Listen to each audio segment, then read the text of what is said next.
अस्सलाम वालेकुम, मैं हूं वकील अब्बास और आप देख रहे हैं मेरा। सबसे पहले तो आप इकरारुल हसन साहब की ये वीडियो देखिए और फिर देखें कि हमारे मुल्क में करप्शन किस हद तक बढ़ चुकी है। प्यारे पाकिस्तानियों, आप सबको मुबारक हो। आप में से हर एक 2.5 लाख रुपए का मकरूज है। सिर्फ आप नहीं, आपके माँ बाप, आपके बहन भाई, आपके बीवी बच्चे, हर एक पर 2.5 लाख का कर्जा है। स्टेट बैंक ऑफ पाकिस्तान की रिपोर्ट के मुताबिक पाकिस्तान का अंदरूनी और बैरूनी कर्जा 64,000 अरब रुपए से तजावुज कर गया है और इस हिसाब में हम में से हर एक शख्स 2.5 लाख रुपए का मकरूज है। लेकिन सवाल यह है कि क्या ये 64,000 अरब इस मुल्क के मजदूरों और मेहनत कशों पर खर्च हुए? क्या इस 64,000 अरब से इस मुल्क में बेरोजगारों को रोजगार फराहम किया गया? क्या ये 64,000 अरब वतन अजीज के बच्चों को तालीम देने के काम आए? क्या इस 64,000 अरब से एड़ियां रगड़ते हुए गरीब मरीजों का इलाज किया गया? क्या पाकिस्तान के बेकस और लाचार गरीब अवाम 64,000 अरब की रोटियां खा गए? क्या ये 64,000 अरब पाकिस्तानियों की इज्जत और तौकीर को बढ़ाने पर खर्च किए गए? क्या इस 64,000 अरब रुपए के कर्जे से इस मुल्क के हर बच्चे के तन पर कपड़े और पैरों में जूते आ गए? क्या बेवाओं के घरों में 64,000 अरब का राशन पहुंचा दिया गया? क्या 64,000 अरब से गुर्बत और महंगाई का खात्मा हुआ? क्या 64,000 अरब के अखराजात के बाद इस मुल्क की अदालतों ने गरीब आवाम को इंसाफ देना शुरू कर दिया? क्या 64,000 अरब रुपए खर्च करके हम चांद पर पहुंच गए? हमने खला को तस्खीर कर लिया या फिर दुनिया फतह कर ली? आखिर ये 64,000 अरब गए तो कहां गए? जनाब, इस 64,000 अरब से रायवंड और सरे महल्लात तामीर हुई। इस 64,000 अरब से इस मुल्क के हुक्मरानों ने पाकिस्तान से बाहर जायदादें बनाई। इस 64,000 अरब से इस मुल्क के सरकारी महल्लात में शराब और डांस की पार्टियां होती रही। इस 64,000 अरब से सुबरू मॉडल्स हुक्मरानों की ख्वाबगाहों की जीनत बनती रही। ये 64,000 अरब इन्हीं कातिल हसीनाओं के जरिए पाकिस्तान से बाहर मुंतकिल किए गए।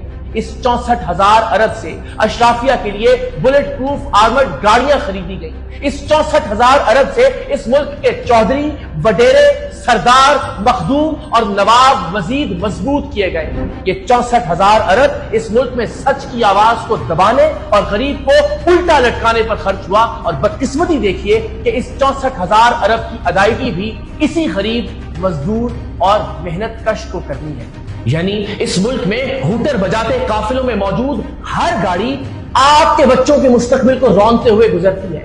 सरकारी ज़ियाफतों और इशाइयों में उड़ाए जाने वाले खाबे गरीब अवाम के खाली मेदों का खराज है।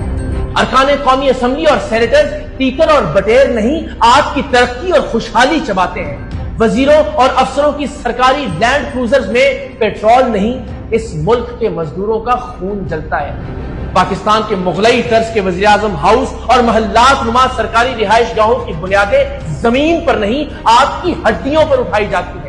जजों, जर्नैलों और सेक्रेटरियों के दफ्तर में ठंडक करने वाले एयर कंडीशन बिजली से नहीं, मजलूमों की सर्द आहों से जलते हैं। अमेरिका, बरतानिया और यूरोप में रिहाइश पजीर हुक्मरानों के बच्चे आपके बच्चों के छीने हुए नवालों पर पल रहे हैं। अफसरान की भारी भरकम मेजों पर मौजूद फाइलों के ढेरों में कागज नहीं, इस महकूम कौम के ख्वाब और उम्मीदें दबती हैं।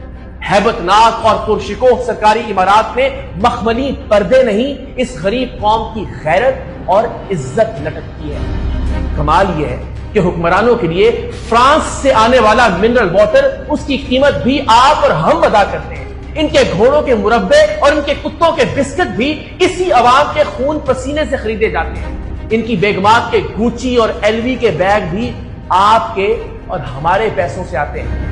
अमेरिकी और बरतानवी कॉलेजों में इनके बच्चों की डॉलर्स और पाउंड्स में फीसें भी आप और हम अदा करते हैं। इनके बेंटले और फेंडी कासा के फर्नीचर भी हमारी कमाई से खरीदे जाते हैं। इनकी मर्सिडीजें, इनकी बीएमडब्ल्यूज भी हम ही लोग अफोर्ड करते हैं। इनके इटालियन जूतों और फ्रेंच परफ्यूमों के लिए भी यही गरीब अवाम दिन रात मेहनत करती है।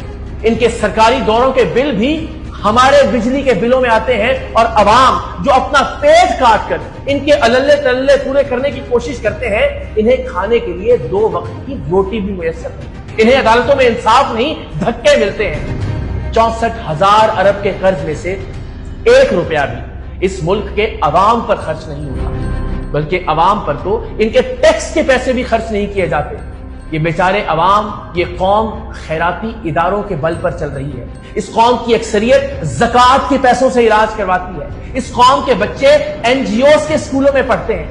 محکوم عوام مزاروں اور درباروں سے لنگر کھا کر گزارا کرتی ہے۔ اجتماعی شادیوں سے لے کر سحریوں اور افطاریوں تک سب کچھ عطیات اور خیرات سے چل رہا ہے۔ ایسا لگتا ہے کہ ہم ان حکمرانوں، ان ججوں اور ان جرنیلوں کو پالنے کے لیے پیدا ہوئے ہیں اور انہی کی عیاشیوں کو پورا کرتے کرتے خاک ہو جائیں گے۔ تو امید ہے دوستو آپ نے ویڈیو پوری سنی ہوگی، اور اتنا کچھ سننے کے باوجود آپ کوئی الفاظ نہیں ہے میرے پاس کہ میں بیان کروں، سارے اقرار الحسن صاحب نے بیان کر دیے ہیں۔ بس ہم اتنا ہی کہہ سکتے ہیں، افسوس، صد افسوس۔ میرا ایک خواب ہے کہ اللہ تعالیٰ ان کو ہمیشہ ذلت اور عبرت کا نشان بنائے، جنہوں نے بھی ہمارے اس ملک پاکستان کو لوٹا ہے۔ انشاءاللہ وہ ایک دن عبرت کا نشان ضرور بنیں گے۔ اللہ حافظ۔